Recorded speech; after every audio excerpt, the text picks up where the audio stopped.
முருகா, ஒரே குழப்பமா இருக்கு. நிறைய பேருக்கு உதவி பண்றேன், அவங்க கஷ்டம்னு வந்து சொன்னாங்கன்னா உடனே ஓடி போய் என்ன கஷ்டம் அப்படின்னு முதல் ஆளா கேட்குறேன்.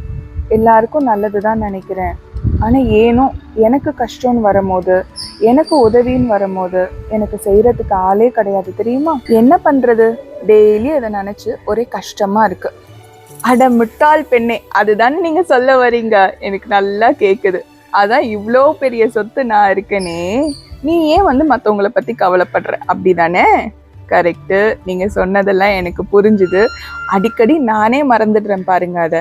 இவ்வளோ பெரிய அழகான குட்டி தங்கம் என் கூட இருக்கே, அதை இவங்களுக்கும் நான் சொல்லிட்டு வந்துட்டோமா நீங்கள் சொன்னதை? ஐயன் என்ன சொன்னாருன்னா, மற்றவங்க இரக்கமாக இல்லாக்காட்டி பரவாயில்ல, அவங்க உங்களுக்கு உதவி செய்யாக்காட்டி பரவாயில்ல, ஆனால் நீங்கள் இதே இரக்க குணத்தோடு இருங்க. இதே இரக்க குணத்தோட நீங்க இருந்தீங்கன்னா நிறைய குழந்தைங்க உங்களை பார்த்து ஃபர்ஸ்ட் சிரிக்கும். ரெண்டாவது, நாய், பூனை, சில மிருகங்கள்லாம் அன்பா உங்ககிட்ட வந்து உபசரிக்கும். மூணாவது விஷயம், தெரியாதவங்கலாம் அவங்களோட கஷ்டத்தை உங்ககிட்ட பகிரணும்னு நினைப்பாங்க. ஒரு ஆறுதல் கிடைக்கும்னு சொல்லிட்டு நம்புவாங்க. அதனால ஐயன் சொல்ல சொன்னாரு, இதே இரக்க குணத்தை எப்பவுமே விட்டுடாத, அதுதான் அவரு கொடுத்த கடவுள் குணம் அப்படின்னு சொல்லிட்டு. இப்போ நம்ம ஐயனாச்சு, நீங்களாச்சு.